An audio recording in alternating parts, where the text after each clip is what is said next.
Kinshasa et Ningali Kinshasa est bougé très cher internaute. Vous allez belé bolandaka Congo investigation. Démolition et kosalema na Kinshasa mobimba. Bandeko tout batonga banda kuna bango na nzela ya singa o ya haute tension. Bazali bongo kobuka bango 25 mètres na gauche, 25 mètres na droite. Na katika tukutu kolobate. Bandeko tout batonga na nzela ya haute tension. Bazali bongo kobuka bango bayi Congo mani. Toko laksabino tozana bakonzi ya SNEL baza sur place, mais aussi na mwa mboka Léon Mouluba bazali bongo représenté à gouverneur, à ministre provincial et environnement exactement. Na yende toko sombitine bozo mona ba rocha déjà ba bar. To tamboli na ba commune ebele. Ba commune ebele ki mwenza tokendaki na monga fula exactement place auto zali tokena changu na ntele na njili tokena ngaliema bandeko tu batonga bokomona voir même ba cité ekenda sango bango pe bakobuka bango oh cité soki nini oh cité soki les jardins cité soki nini bisomba somba bitonga tonga bazali bon kobuka bango toyokana on espère oh azali ya SNEL et puis tokozonga kolakisa bino botala reportage oh tina suka partagez au max exactement partagez ces reportages likez commentez botala yango tina suka bokomona voir même banda kumsusu bandeko batonga nakati donc au moins lupangu mais pylône oh ya SNEL eza nakati ya lupangu. Et ça fait trop mal de voir tout ça. Mais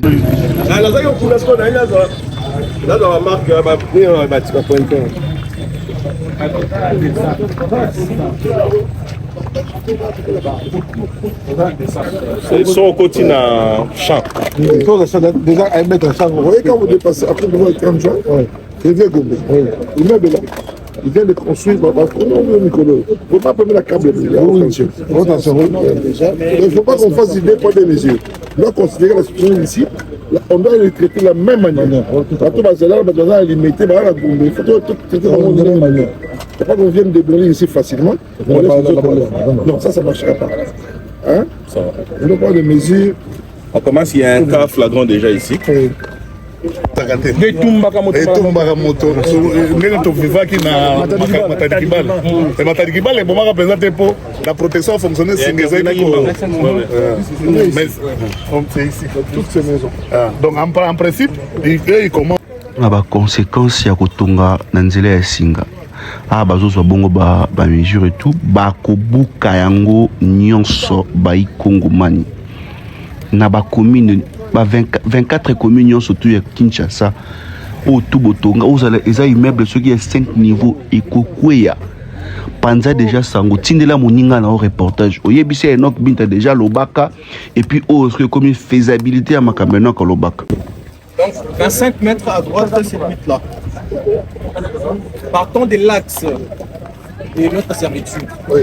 On fait la même chose de l'autre côté pour avoir 50 cm d'ensemble de notre prise. Ok. C'est bon. Expérience. Oui. Et pour les travaux des lignes. Vous voyez, vous aurez même constaté que plus tard, lorsqu'il y a un problème sur les lignes, nos exploitants auront du mal à accéder. Vous voyez déjà avec ces au-delà de ça, ils se mettent aussi en danger. S'il a coupé le câble là. Ça, c'est 220 kV. Voilà. Donc, c'est la haute tension. Oui. Vous voyez l'effet Matadi Kibale. Voilà. C'est-à-dire qu'on n'est pas épargné. C'est-à-dire, excellence, à partir d'ici, si les câbles là arrivent à se couper, pour que vous ne soyez pas électrocuté, il faut rester dans cette position jusqu'à ce que l'intervention vienne. Les mesures de protection. Les mesures de protection viennent. Parce que dès lors que vous écartez les pieds, vous allez former ce qu'on appelle le neutre et la phase. Donc facilement, vous entrez dans les champs magnétiques. Il faut être au-delà de 25 mètres pour que c'est la distance requise pour ne pas être électrocuté. De protection. Ok. On mesure sur l'autre côté. Et la ligne 220 qui est moins ça. Ici, c'est combien de 25 mètres de part et d'autre? Oui, c'est une grande tension. Oui, 25 mètres. Excellence, on prend la ligne de protection qui est au-dessus. Oui. On compte 25 mètres à gauche, 25 mètres à droite. C'est à ce moment-là que les gens peuvent commencer. C'est ça votre servitude. Oui. Tout ça, ils sont vraiment dans la servitude. Ok. Bon. Henri, Marc est déjà ici. Tu vas décamettre. Vous avez vu quand on passait, c'est-à-dire la ligne qui va faire l'image.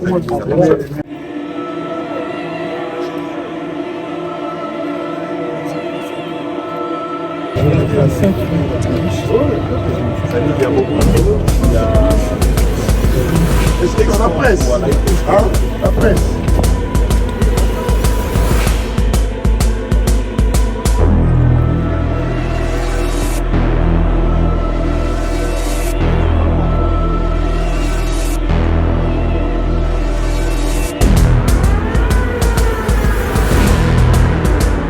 Ça vient de Kimwenza.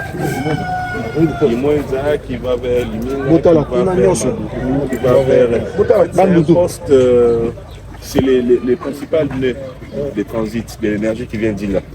C'est-à-dire l'énergie qui vient d'Inga, qui transite par là, et lui réinjecte vers Maluku, vers Funa, vers Limina, vers Lingwala, et il t'expose. Donc c'est Ebanono. C'est-à-dire qu'il suffit qu'il y ait un problème ici, un poste très important pour Kinshasa.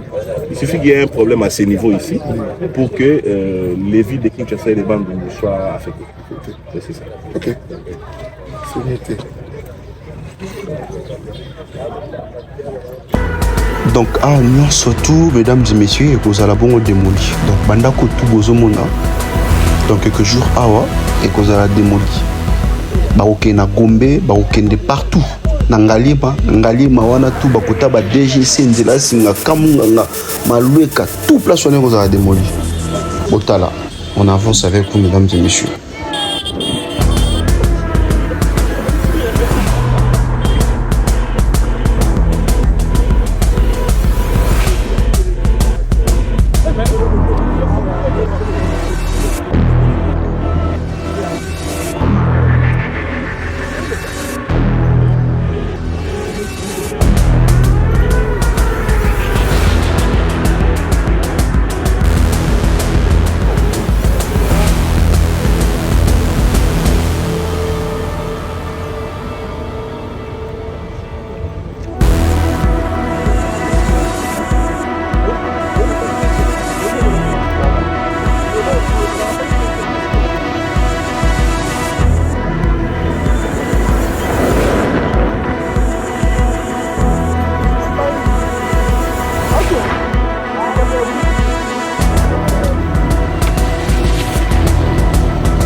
Voilà, bozomona on avance malembe.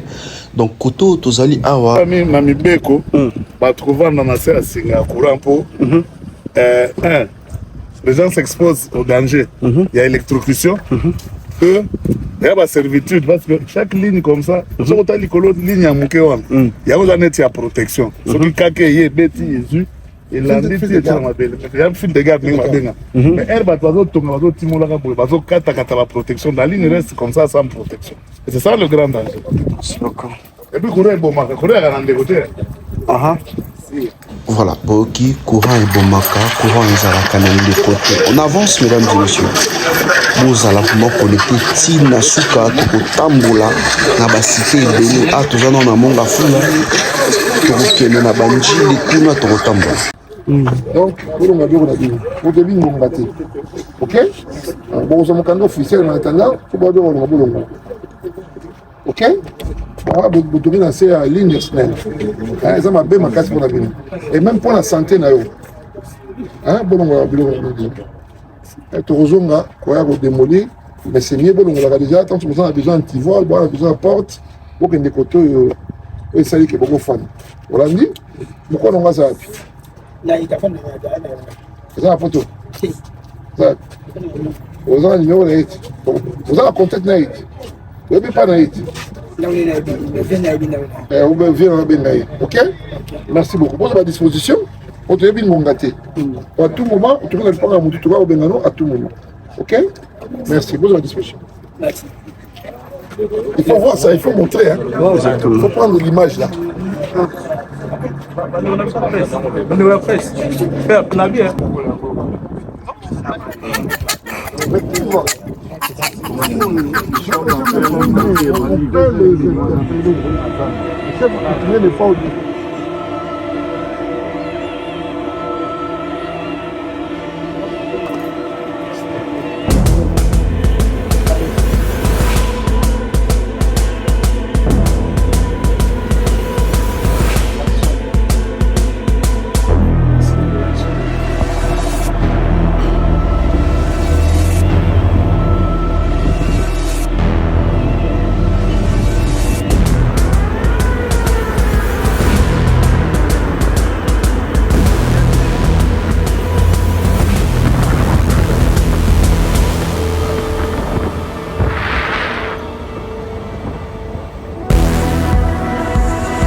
Loka on a eu moni singa snerte.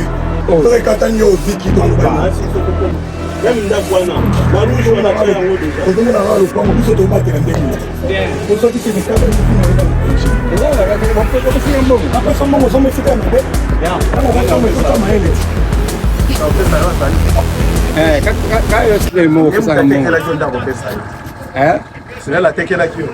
boyete papa eza likambo ya négociation mpo nzela ezali nzela ya kala te toyebi nzela naboyi nanga te nabike eza nzela oyo ebandaka depuis na sika mais sikoyo nzela oyo toyebi ke no seri mobutu seri kingani oyo bayaki batongi c'est normal toboyi na biso te papa biso papa tosombi awa tozalaki na biso na zamba totongi projet wana ezaki nano te c'est normal.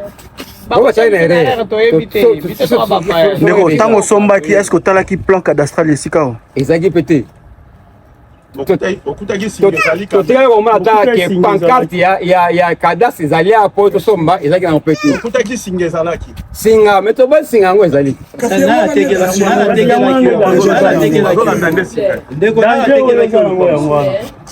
chef na atekalaki lopango oyo sumi na atekalaki kasi mikani ezali te apo nani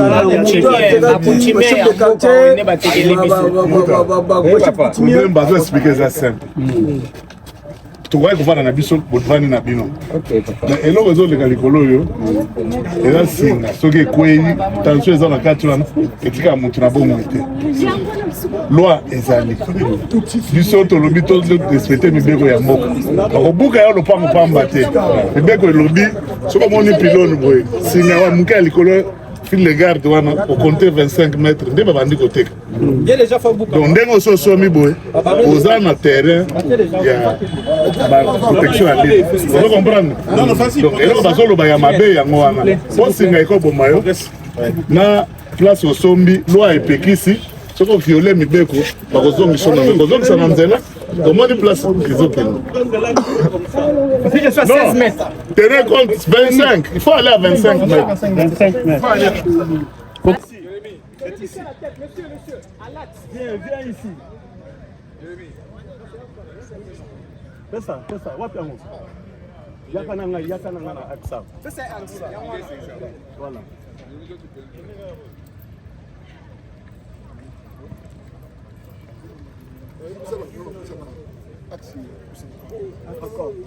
Voilà. Ok.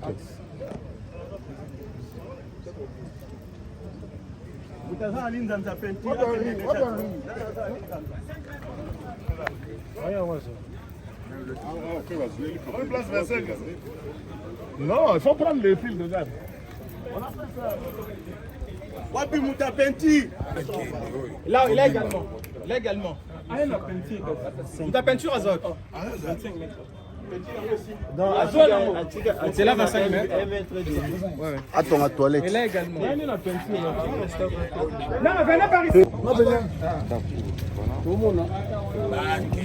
Vous avez construit votre école. La servitude, Yasnel, pardon. Yasnel, bon, Yasnel. Vous voyez la ligne là? Quand vous prenez ça à l'axe, c'est au milieu. Vous devez être à plus de 25 mètres. Là, nous constatons que vous êtes vraiment dans l'espace, en prise, servitude, il y a Yasnel. Donc, vous êtes appelé à quitter ces lieux. Mais c'est une école. Nous pouvons procéder à la démolition que pendant les vacances scolaires. Vous comprenez? En principe, la rentrée qui va arriver prochaine. Donc nous n'allons pas étudier. Vous n'allez pas étudier ici en principe. On va essayer de voir. Bandeko batunga école na se singa ya courant. Danger pour na bana. Ata na nzoto toyokaka mwa mawa.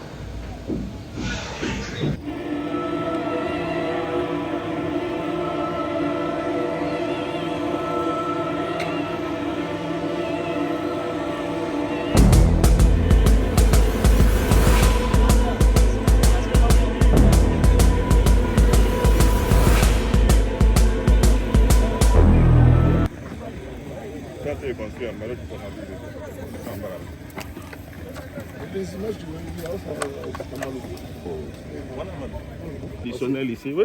Partout ici, c'est loti. Il y a des bornes, non? Oui. Ce qu'ils ont posé, c'est ça. C'est plus, hein? Quand on vient de côté,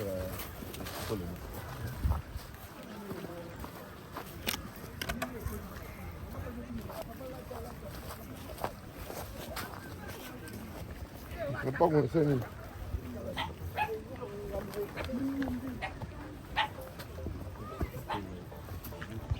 Militaire. Apparemment. Au fil de garde.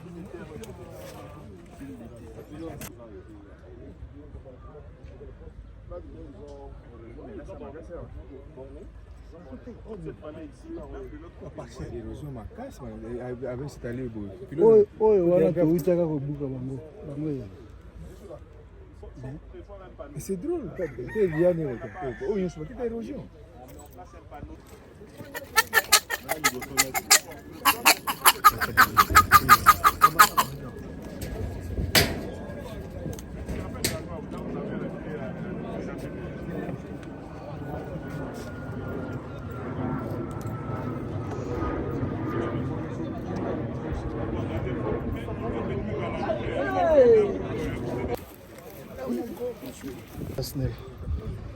Vous allez bien? Oui, très bien. Moi, j'étais depuis longtemps là-bas, j'attendais là-bas. Si on m'a dit que vous êtes... On va y aller. Pardon? On remonte par là.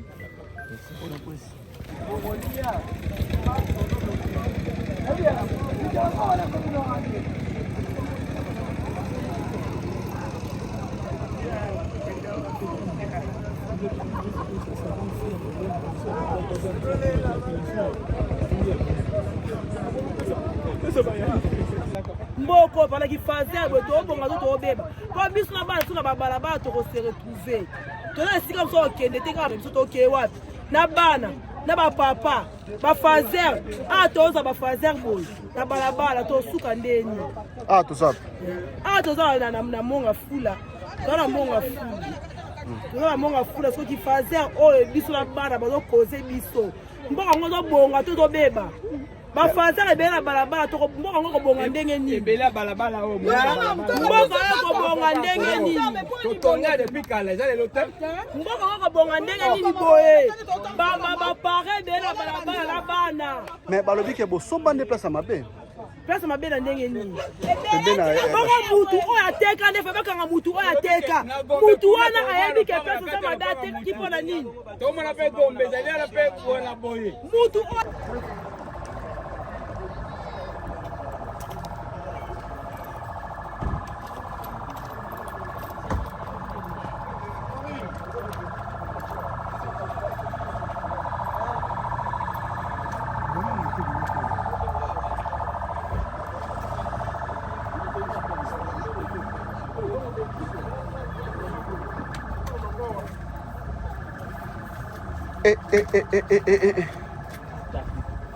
Non mais franchement beaucoup. Aïe aïe aïe aïe aïe aïe aïe aïe aïe.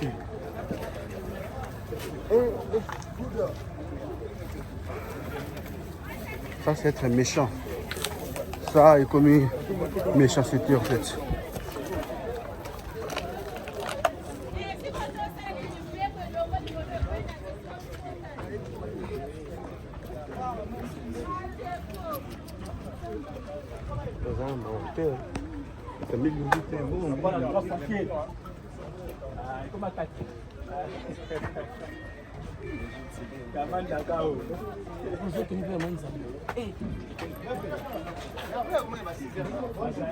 mutu nyonso avoyageaka biso toza na biso toza bakasa ye kande mutu nyonso ayaka kete na ya kobundabunda nde tokomaki awa na Kinshasa tolukiluki mwaye o tokosoma mama mabele wapi mobali mpe atamboli aye kokutana na bakutimie chef timba alobi o mabele ezali chef timba alobi o mabele ezali baye na bajournete tolobaki o danger eza te danger eza te batie kuna attention sinele soki bokei kuna bokomona pakate wana o awa nyonso eza problème lisusu te tozwi mbongo topesi nasituka lelo ntongo etangi $2500 opesi yango quand ewumeli papa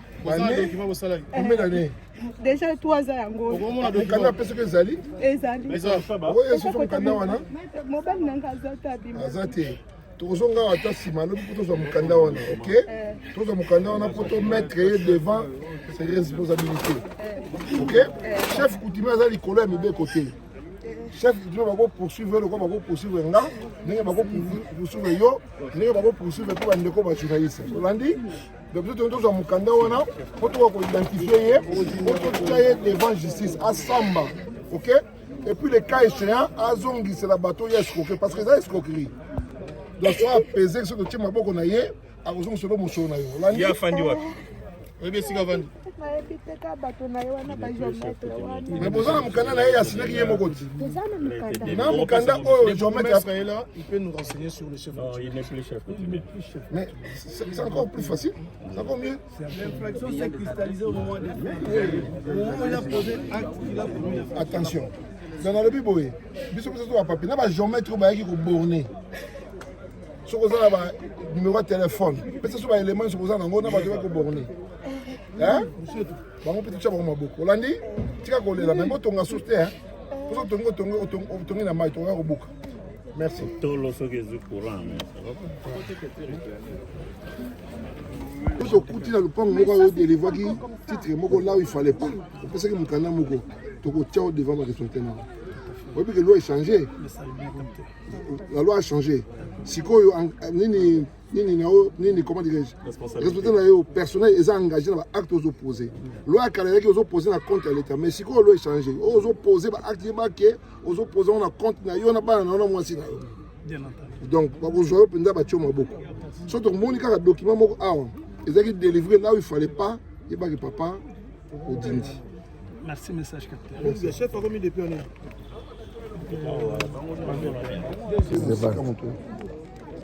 Acte de vente, chef coutumier des terres, Kilambo, quartier Njili, Kilambo, commune de Monga Fula, Kinshasa. Chef Ntimba, raye wana Ntimba.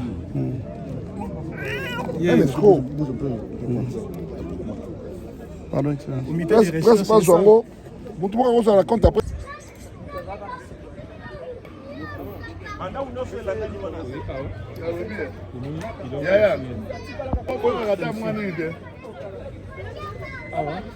ndako amani kasi ya kokamwa batandaka bilamba nde ingénieur koseka eza nini ndenge batanda bilamba l'électricité na record yango na bato mosusu mwana boti mwana ye na défaut kovandaka na se wana électricité chaque jour ozokufa chaque jour ozodéveloppe bamaladi bacancer chaque jour. C'est pourquoi bapekisa moto akovanda na se ya baligne oyo donc badefo mosusu ezala nango bakati mpena bochango mpene ya nini ya bilambako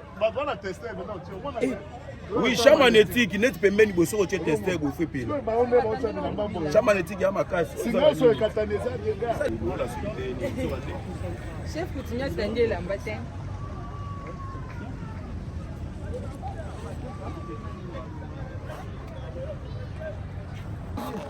bozotomesa concession esimele bazokaka bazalaki na mayele bazoteka na bango.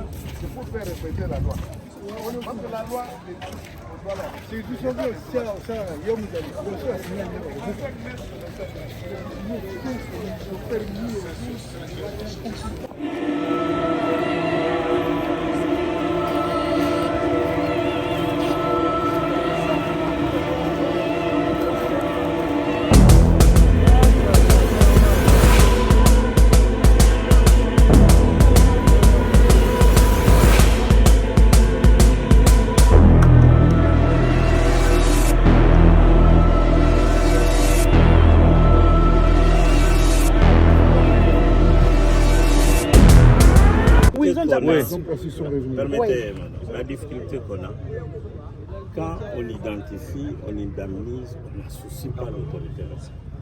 C'est-à-dire l'autorité locale ne connaît rien. On donne l'argent à quelqu'un, on ne sait pas combien on a. Ça, on va arranger. Ça, on va arranger. Nous associer. Ça, on va arranger ça. On va arranger. Parce que quand on est associé, on sait qu'à cet endroit, on ne peut plus construire. Et là, nous veillons. Alors, demandez à maître. Les devoirs d'instruction doivent s'étendre sur toute la ligne. Hein, maître? C'est-à-dire que s'il y a réquisition, c'est sur tous les tracés de la ligne qu'on obtient d'abord les documents et nous allons prendre des dispositions idoines à partir de là. D'accord. Ça va. Ok. D'accord. Let's go.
ye.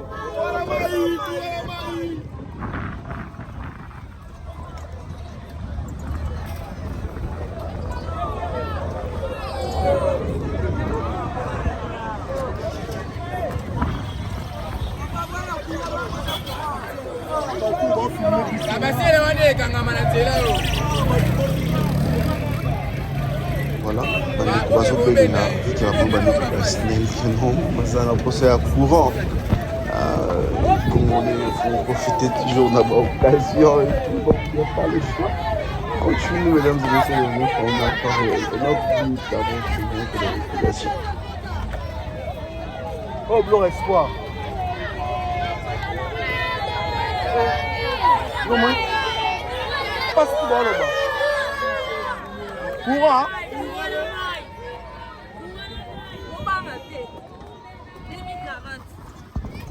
Toza toujours na Kinshasa, tokomi na commune ya Kimbantseke. On avance, mesdames et messieurs.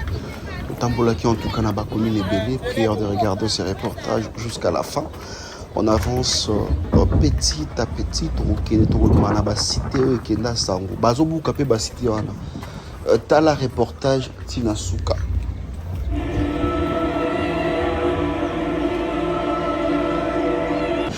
Voilà, bozomona cité oyo. Donc ceux qui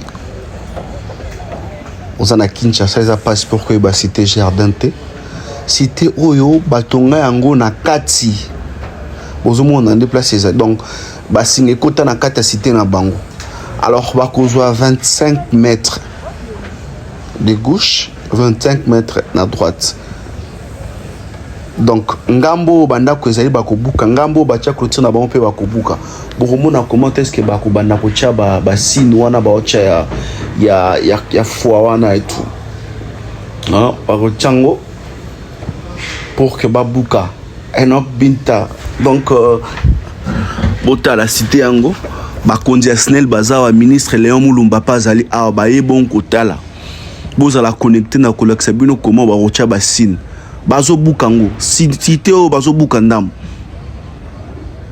donc ceux qui sont manda ku pembeni bazo buka donc bato bazala ngambu kuna de l'autre côté on est baroza sauver bon mon appene barocha sin bon mon ande barocha sin ba ikongomani babloko aboye kaka na Congo Investigation. Tu n'es pas abonné, abonne-toi sur cette chaîne Congo Investigation Télévision.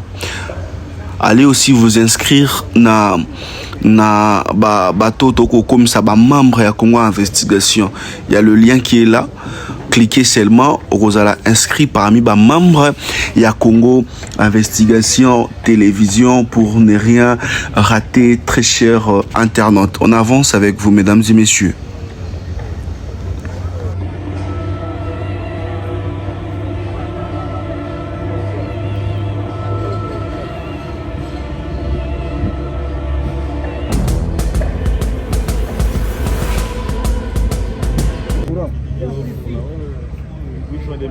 Parce que le courant va pas revenir si tôt. Il y a un problème sur le BD. On attend les équipes de quand même.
Voilà, bon monde bâti sin na cité oh na bino toujours makambo nga lobaka eza makambo ekokisama toujours bon monde ngo ekokisami na bino na mama ba cité oh boye ba place bo somba na o cité soki bana Luanda bata travaux publics déjà ba okinda kuna boye ba kenote ba kubuka bisomba somba na Kinshasa te bisomba somba te s'il vous plaît tala penesika yo kosomba ndako kosomba cité ne sika boye tout hein. Et pourtant, bloco banda 2012 déjà banda déjà ba sensibilisation mambo bandeko batonga ah moto maela yo kutumba côté etika boeta moto pena za na boania attaque baba côté Congo na biso mais Congo mibeko la muki banda facha sans donc ceux qui tolande libyen banda facha comme président ba bloco o ezara to banda ko tolérer na kala aujourd'hui eza sous bon te ba démolition est commis ebelé makambo ebelé en tout cas Talanit a libanda ba maison ezaka libanda a oh toi na boulevard Lumumba ba maison toi na boulevard Lumumba oh toi 25 mètres na singa courant singa inga oh bakoko isango bakoko isaneti maison bozo mona bakocha bakoko isango exactement bakobuka poye baka ba ikongo man kosomba te po babenga ko lupango oza ko lupango éphémère ko lupango moko éphémère yebaka sika nyo kosomba yebaka bisomba somba ta preseka babenga ko lupango ba place kosomba za ebele mino kosomba ka place ambe alibo eno to somba wa eno na epse ne passe beaucoup somba na epse no ba endroit singa na bino somba na ebisa ki bino très bien na ebisa ki bino na tcheki pe bino vidéo ba endroit où boza bokoyi koza na problème te bokoyi kosomba kuna tala bandeko bandal pe démolition tu na ba surtout bandeko bandal bozo pesa ngam na moni komo ba obuku na bandal na tali bandaku na lobi mais bandal boza na problème makasi bandal boza na sérieux problème démolition na bandal ba to ebele ba kolela tangu Gentina azaka gouverneur to kitara na bandal babuka ka na pembeni na prince mais sache-le très bien cette fois-ci moi mboka Léon Mulumba kokota tina kati bandal bakobuka oza ndako na bandal yebake bakobuka bino ya somo là-bas ngai nok bitalo baka bosolo bandal ndenge bakobuka bino non parce que botonga besika ya mabe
servitude SNEL SA. C'est-à-dire ces bâtiments à empiété à 25 cm l'emprise SNEL SA.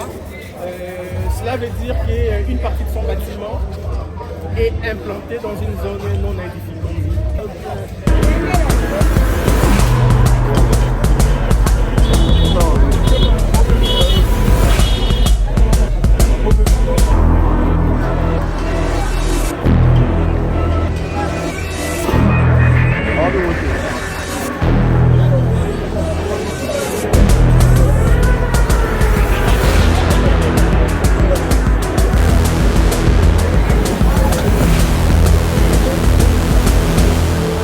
botala pe sous cité o penza binomo botala parking place donc place ali benda ingezali ne parking na bango ezali tala ba danger s'il vous plaît mesdames et messieurs botala binomo botala pena parking na bango donc li bendo bozo mona eza na kata parking s'il vous plaît anga enok bintamboko yo Seigneur Jésus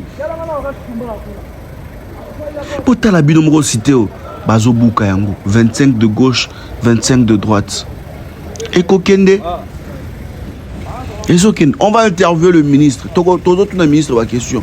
Tout le secrétaire général Yesnel au Azana Bichu Elongo. Tout le monde question à Kopé Sambela. À Kopé Sambela. Oui. Non.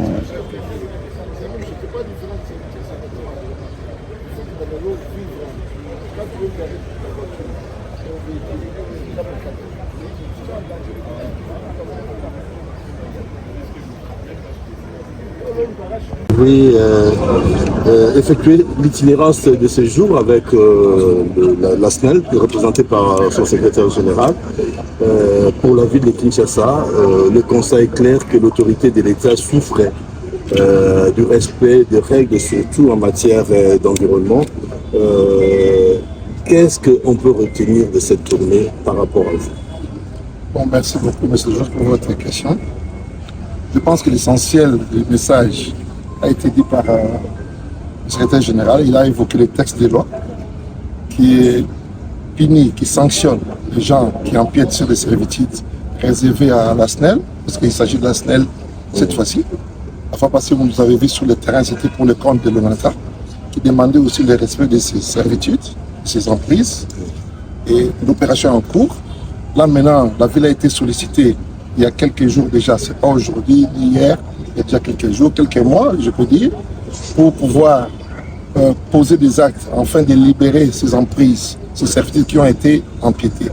Je vais essayer de paraphraser ici le président de la République, son excellence Tshisekedi Tshilombo, quand il disait Mboka Koufi. C'est tels actes posés de l'Axaké Mboka Koufi. Comment pouvez-vous comprendre sur le long des comment dirais-je, de haute tension. Les gens viennent construire et ayant prétendent avoir des droits sur ces espaces-là. Et ces gens-là ont été accompagnés par l'État. L'État lui-même les a accompagnés. Parce que si on veut, on vérifie aujourd'hui tout ce qu'ils ont comme documentation, vous verrez certains ont des certificats, ont des papiers de chefs coutumiers, ont des papiers de chefs de quartier. Donc c'est ça que le président voulait dire que Mboka Koufaki. Ben, nous sommes la ville, nous voulons ressusciter cette ville, parce que nous, notre mission reste provinciale.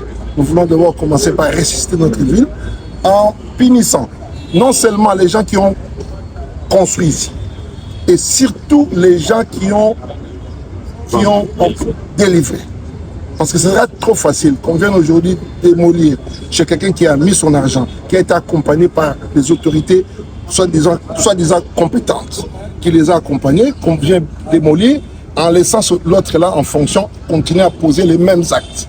Aujourd'hui, c'est même si on les déplace d'ici, parce que ce sont des personnes de l'État, on l'envoie à Matadi, je ne sais pas comment à Lubumbashi, il continuera à poser les mêmes actes. C'est pour ça que j'insiste, cette fois-ci, on va sanctionner tout celui qui a participé à l'octroi de certificats de certificats d'enregistrement ou autres documents de l'État.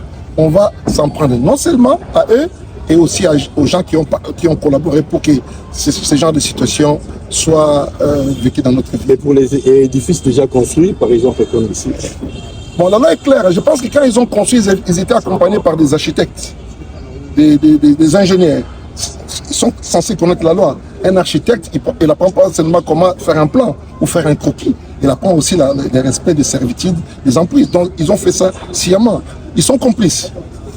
En résumé, à Lingala, moi, Namboka Léon Moulumba, le ministre, Otambo Ilelo, National, au Talindenge, autorité à l'État, en matière d'emprise, ils ont menacé, ils ont malmené, au lobby Nini. Et Banonini, Oyo, Batosité, Babozo. Bon, pour libérer l'emprise, pour la sanction de libérer l'emprise, pour libérer la servitude, parce que d'abord, Bato Bazan a ça, Bazo courir danger, ma casse. le son câble moko ne katani awa ba dégâts to calculer moté ba ko là président maman Denise tala sur les Cambou biso to lingi to agir en amont de sorte que ba tout bas en danger ya on a lobby boyi to ko sanctionner ka bateau ba ko sanctionner bateau ya li ko buka ba pour déplacer ba on a bisika ba ko tourner mais to ko sanctionner beaucoup plus bateau oyo ba pesa ki mikanda hein na loba ngo une façon ya ko blaguer o esa kufaki to sanctionner à titre posthume. À titre posthume, to sanctionner. Ça dit quoi? To me Rolandia so ka treki ba bien na banana ba bien wa zui na fraude oyo. Parce que quand tu es conservateur, tu es chef de quartier, opposé ba acte opposant on a compte à l'état, tu opposant na kombo na mugo. Ça dit que tu as bénéficié na sima ba acte malveillant ou opposé.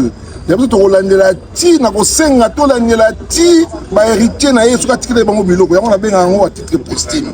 Ils ont plaqué. Parce que tiki makamaboué, pas qu'on répéter, mbogi ou changer qui. Il faut tout sanctionner bango de vraiment la forme nous. Merci excellence. Merci.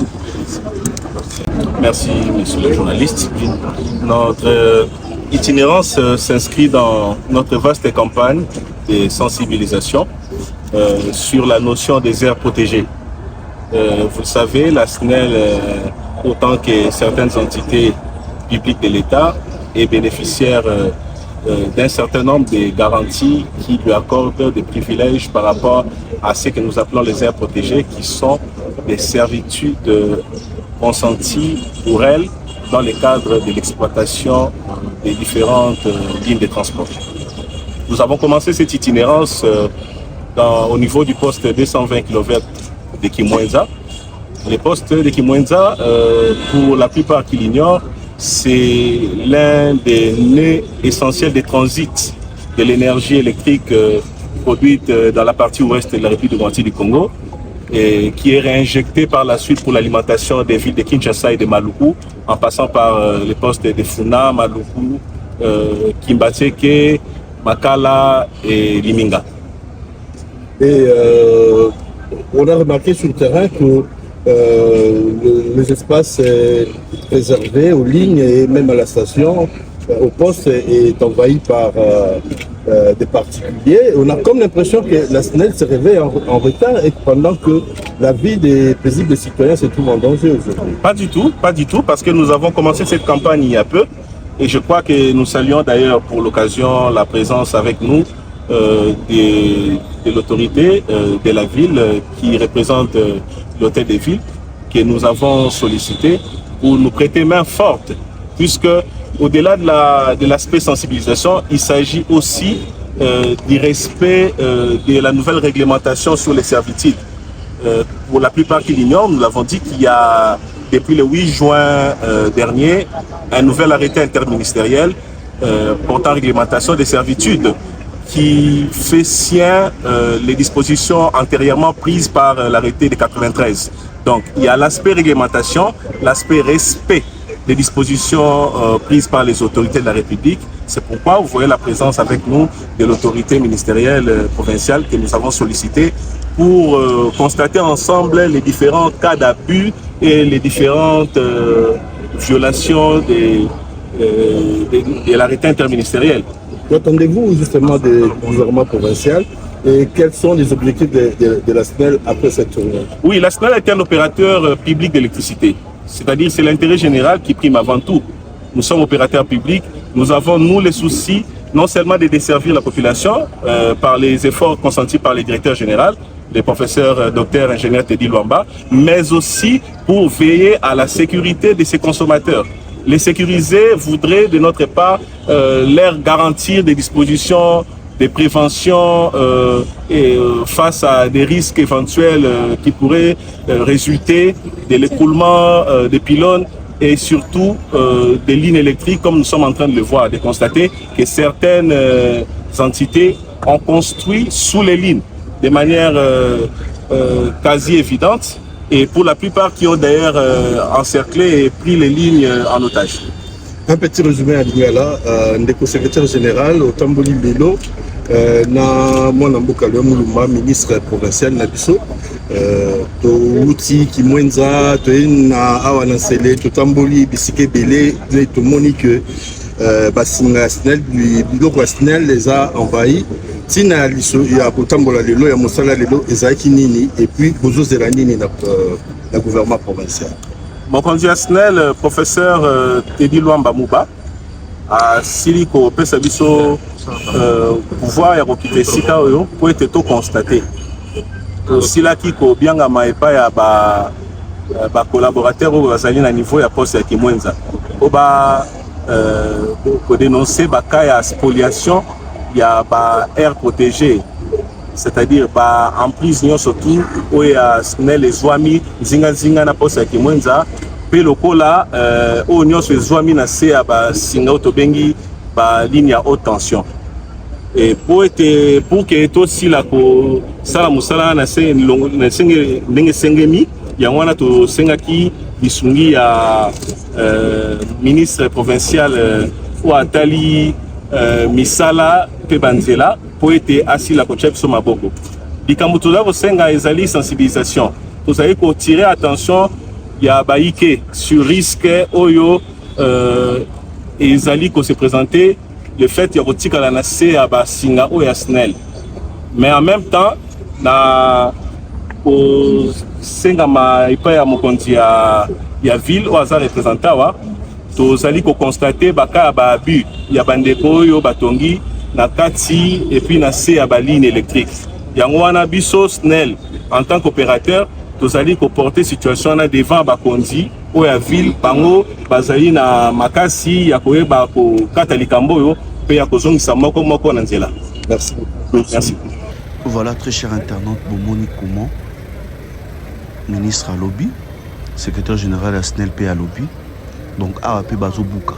Donc Tokotambo Ana Bango, Tokende na Ngaliema, Tokende na Bondal, Tokende P na donc 4 districts dont surtout moi Bachango Lukunga, Funa, Bakobuka.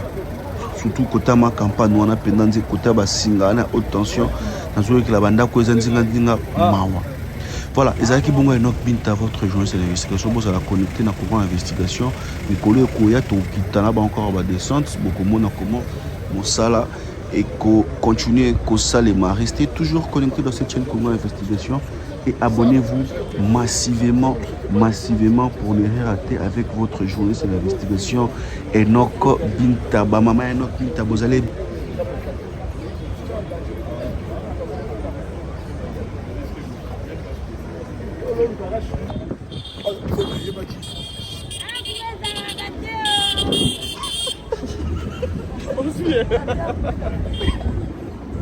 Voilà, évangéliste Francis Mao depuis Londres. Merci Kota la Congo Investigation Télévision. Mamale Afoumou, la grande dame, exactement depuis Dallas. Mamale Afoumou, big up à vous ma maman chérie, maman Mané Zainda. Merci également de suivre Congo Investigation Télévision. Vous allez tellement belé, Bolinaka.